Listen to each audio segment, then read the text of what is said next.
এই গণতন্ত্রের সৌন্দর্যতা এবং গণতন্ত্রের বিউটি আসবে এবং যাবে, তারা নিজেরা মনে করবে সেটা ওয়ার্কআউট করার সেটা তারা করবে, এটাই স্বাভাবিক। আর এটাকে আমরা মানে গণতন্ত্রের স্পিরিট হিসেবে এটা মানি আমরা। আর একটা বিষয় হলো, আপনারা দেখেছেন পার্লামেন্টের এই বিগত দিনে আজকে আমাদের একটা কম্পালশন ছিল, একটা বাধ্যবাধকতা ছিল। আজকে রাত 12টার সময় আমাদের আর্টিকেল 93 অনুযায়ী আজকে 30 দিন শেষ হয়ে যাবে এবং পার্লামেন্টের 30 দিনের মধ্যে আমাদের উত্থাপিত সকল অধ্যাদেশগুলো পাস হতেই হবে। তো সেই পাস শেষ লাস্ট টাইম হলো আজকে রাত 12টা। তো এর আগে আমরা একটা কমিটি করেছি, বিশেষ কমিটিটা প্রথম অধিবেশনই করেছি। বিশেষ কমিটি করে সিদ্ধান্ত নিয়েছি যে আমরা এখানে বলবো। তখন বিরোধী দল থেকে আমাদের কাছে একটা অনুরোধ করা হলো যে আমরা যে মেম্বার দিয়েছি, আমাদের আরেকজন মেম্বার যদি নেন, ল জানে, তাকে হলে ভালো হয়। আমরা বলেছি কোনো ওয়েলকাম, কিন্তু উনি তো ভোটিং রাইট থাকবে না, ইভেন দেন আপনি যদি কন্ট্রিবিউট করতে পারেন তাহলে আমরা বলবো। আমরা একটা কনসেনসাস এসেছি এখানে বসে যে আমরা যেগুলো নির্দোষ বিল, যেগুলো কোনো প্রবলেম নেই, সেই সকল বিলগুলো আমরা ইমিডিয়েটলি পাস করিয়ে নেব। আর যেগুলোর মধ্যে অধিকতা তাদের নোট অফ ডিসেন্ট দিয়েছেন, সেই সব বিলগুলো আমরা সিদ্ধান্ত নিয়েছি আমরা পরবর্তীতে অ্যামেন্ডমেন্ট সহকারে এগুলো আমরা আনবো। যেহেতু এই সময়ের মধ্যে পাস করা যাবে না, আর আমরা এটা কনসিডারেশন নিয়েছি এইভাবে যে আপনাদের বোঝার জন্য বলছি, আমরা পার্লামেন্টের রিপোর্ট এই কমিটির রিপোর্ট দিয়েছি 2 তারিখে। আজকে কয় তারিখ? 10 তারিখ। এর মধ্যে শুক্র শনিবার গেছে একদিন, তাহলে থাকে কয়দিন? 2 তারিখের পরে মূলত 5 তারিখ থেকে আমরা শুরু করেছি কাজটা। 5 তারিখ থেকে 10 তারিখের মধ্যে 133টা অধ্যাদেশ পাস করা যায় কিনা এটা বুঝতে হবে। পাস করা যেত, সমস্যা হতো না যদি আমরা বিজি প্রেস থেকে সকল বিলগুলো প্রিন্ট করে নিয়ে আসতে পারতাম, কাজে এটা সম্ভব হয়নি। এবং বিজি প্রেসের লোকেরা গত 4 রাত ধরে ঘুমায় না। আচ্ছা, এস্টাবলিশমেন্ট মিনিস্ট্রি মানে আমাদের জনপ্রশাসন মন্ত্রণালয়ে 3-4 জন অফিসাররা ঘুমেন না, মন্ত্রী নিজে ঘুমান না, আমাদের সচিব ঘুমাতে পারেন না, ব্যক্তিগতভাবে আমিও ঘুমাতে পারি না। এই আমরা সবাই সজাগ থেকে বিলগুলো নিয়ে আসার চেষ্টা করছি। সেই জন্য বিলগুলো টাইম নিয়ে আমরা আনতে পারি না, বাট যখনই আসছে তখনই আমরা হাউসে পেশ করছি। প্রতিটি বিল 900 কপি করে ছাপতে হয়, 133টা বিল আপনি হিসেবে করে দেখেন। আবার এখানে orders of the day ready করতে হয়, ইত্যাদি সব মিলিয়ে আমরা সিদ্ধান্ত নিয়েছি তখন যে আমরা 16টা বিল, এটা আমরা একটা রিপোর্ট আকারে পেশ করেছি, একটা কনসেনসাস আছে। এই 16টা বিল আমরা পরবর্তীতে, এটা আপনাদের দেখাচ্ছি, পরবর্তীতে আমরা আলাপ আলোচনা করে আমরা সিদ্ধান্ত নেব।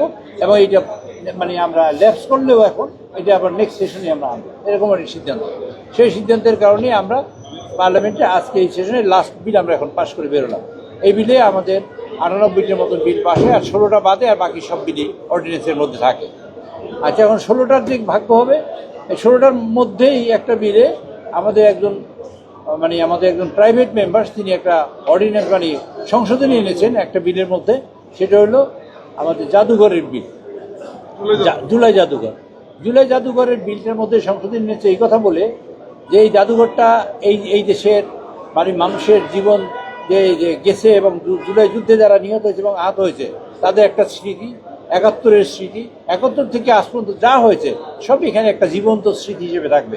এটা জাদুঘর না বলে অন্য কোনো নামে অভিহিত করা যেতে পারে এই ঘরটাকে। কাজে এইটা রক্ষণাবেক্ষণ যেমন একদিকে কাজ, আরেকদিকে এটা ডেভেলপমেন্টের কাজও অনেক বেশি রয়েছে এবং তার সাথে সম্পৃক্ত মন্ত্রণালয়। আমরা এখানে সংশোধন নিয়ে এনেছি একজন প্রাইভেট মেম্বার, সেখানে এইটা সভাপতি হবে মাননীয় মন্ত্রী। তা এখন সকল মন্ত্রণালয়গুলো সরকারের ইচ্ছে মতো চলে, সরকার পরিবর্তন চালায়। এখন এইখানে মাননীয় মন্ত্রী সভাপতি হলেন না, সমস্যা কী হলে জানলেন না, সমাধান করবে কী করে? ডেভেলপমেন্ট কীভাবে হবে তা তিনি জানলেন না, কাজটা হবে কীভাবে? এইটুকু অধ্যাদেশ আনা হয়েছে, এইটুকুই। এটুকু অধ্যাদেশের কারণে মাননীয় বিরোধী দলের নেতৃবৃন্দ অনেক সময় কথা বলেছেন। অনেক সময় কথা বলার পরে মাননীয় স্পিকার অত্যন্ত সদয় হয়ে তাদের অনেক সময় দিয়েছে, ইভেন কি বিল পাস হওয়ার পরেও তারপরে সময় দিয়েছেন। তারপর আমি বলেছি যে এই বিষয়ে যদি আপনারা মনে করেন, আমি নিজে দাঁড়িয়ে বলেছি, তাহলে আমরা নেক্সট সেশনে, ইভেন এই সেশন চলাকালীন সময়ও এরকম একটা বিল আনা যেতে পারে। আমরা একটা সমঝোতার হাত বাড়িয়ে দিয়েছি, তারা অনেক সমঝোতা করেছে, আমরা তাদের ধন্যবাদ দিই, সাধুবাদ দিই। কিন্তু বিষয়টা হলো অনেক সময় না বুঝেও অনেক কিছু করে। আমি এটা বলবো যে তাদের হয়তো তারা বুঝতে ভুল করেছেন, অথবা আমরা তাদের বুঝাতে পারিনি, এটা আমাদের ব্যর্থতা হতে পারে। এটা হতে পারে এরকম একটা বিল। আচ্ছা, আপনাদের একটা কথা বলি, কোনো ডেভেলপমেন্টের কাজে মন্ত্রী সম্পৃক্ত হলেন না, আপনারা করবেন কেমনি কাজটা? এই কথাটাই আমরা বলার চেষ্টা করেছি যে মন্ত্রীকে সম্পৃক্ত করে কাজটা করব। আচ্ছা, হাওয়ার এই কারণেই তারা ওয়াকআউট মূলত করেছেন। তার পরবর্তীতে যে বিল আসছে সেই বিলগুলোর সম্পর্কে না। আর তারপরে মাননীয় বিরোধী দলের নেতা বলেছেন যে আমরা তো সব এইখানে টেবিলে আলোচনা করবো, কথা ছিল। তা আমরা এই বই দেখিয়ে তারা বলেছি যে এই বইতে যে আছে, আমরা 16টা বিল আগেই সিদ্ধান্ত নিয়েছি, এবং একটা কনসেনসাস হয়েছে। আমাদের মাননীয় সকল সদস্যবৃন্দ, বিরোধী দলের 4 জন ছিলেন এবং আরেকজন আমাদের মানে ইনভাইটেশনে আসতেন, মানে উনি ব্যারিস্টার, উনি কন্ট্রিবিউট করছেন। আমরা সবাই ঐক্যমত হয়েছি এই 16টা বিল আমরা পরবর্তীতে, এটা ল্যাপস হবে এখন, কিন্তু পরবর্তীতে বিল যেহেতু অধিকতর যাচ্ছে এর মধ্যে ইম্পর্টেন্ট বিল আছে, যেমন ধরেন ইম্পর্টেন্ট বিল আছে গুম কমিশনের বিল আছে, ইম্পর্টেন্ট বিল আছে মানবাধিকারের বিষয় আছে, হাইকোর্টের বিষয় আছে, দুদক আছে। এগুলো ভেরি সেন্সিটিভ অ্যান্ড ভেরি মানে ইম্পর্টেন্ট বিল। এই ইম্পর্টেন্সির দিক থেকে হিসেব করে আমরা লিমিটেড টাইমের মধ্যে এই কাজটা সম্পন্ন করতে পারবো না। আপনারা ধরেন একজন বিরোধী দল থেকে বললেন এইটা করি না, আমরা বললাম করলাম, এই করার পরে 10 মিনিটের মধ্যে একটা বিল বা 20 মিনিটে পাস করলাম, তাতে কি মূলত সমস্যার সমাধান হয়?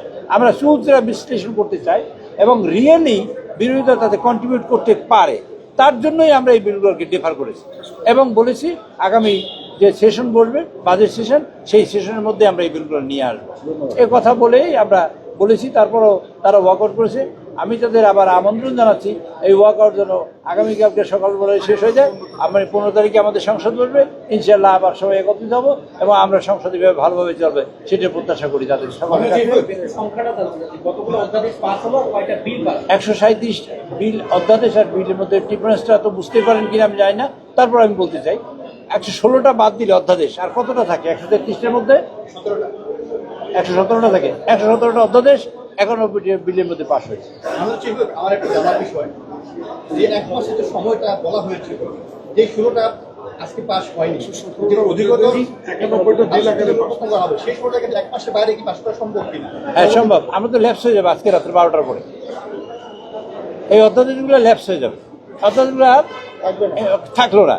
আমরা এইটা বিল আকারে আবার নতুন করে আনবো নেক্সট সেশন।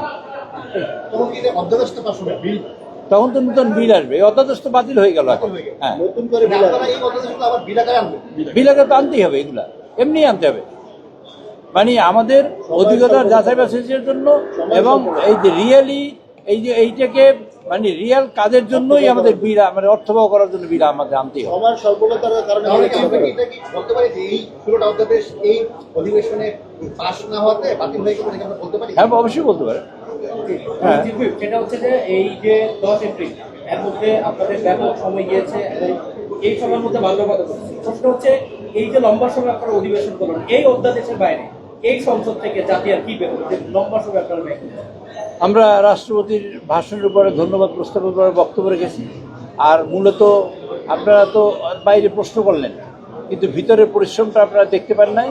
আজকে অনেকটা স্কুল ছুটির মতো ছুটি হয়েছে। আমরা যেন 14 তারিখ ছুটি দিয়েছি, 15 তারিখে সবাই মানে আনন্দ প্রকাশ করছে। এই জন্য যে ধরুন আমি আপনাকে বললাম আমি ঘুমাই নাই 3-4 রাত পর্যন্ত, আগামীকালকে সারাদিন ঘুমাবো, কার সাথে কথা বলবো না। এই যে ঘুমটা আমার বন্ধ হলো কেন? এই বিলগুলো পাস করা এটা কম্পালশন ছিল, আর এটা পাস করার জন্য বিগড়াস পরিশ্রম করছে। এতটা সময়ের মধ্যে এতগুলো বিল একসাথে স্বাধীনতার পরে এখন পর্যন্ত পাস হয়নি।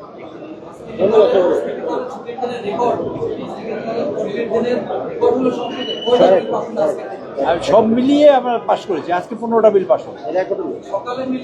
15টা বিল পাস হয়েছে, সকালে 10টা আর বিকেলে 15টা, 25টা।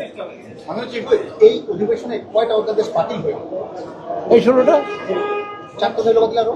এই 16টাই, আটটা সবই এসছে। Thank you very much. একটু বলি, গণভোট যেটা হচ্ছে সবাই বলতেছে যে সরকার গণভোট মানে না, আপনারা গণভোটটা মানেন কিনা? এই বিষয়টা তো একেবারে ডিফারেন্ট। আমরা গণভোট মানি না, এইটা তো আপনার মাননীয় নেতা আমাদের চেয়ারম্যান, পার্টির চেয়ারম্যান আবু সাইদের বাড়ি ভিজিট করবার তিনি বলেছে আমরা গণভোটের পক্ষে ভোট দেবো। তাহলে এত ভোট আসলো কোথা থেকে? নিজেই ক্যাম্পিং করেছে। আমরা মানি না মানে কি? এই প্রশ্নটা করাই তো প্রবলেম হচ্ছে।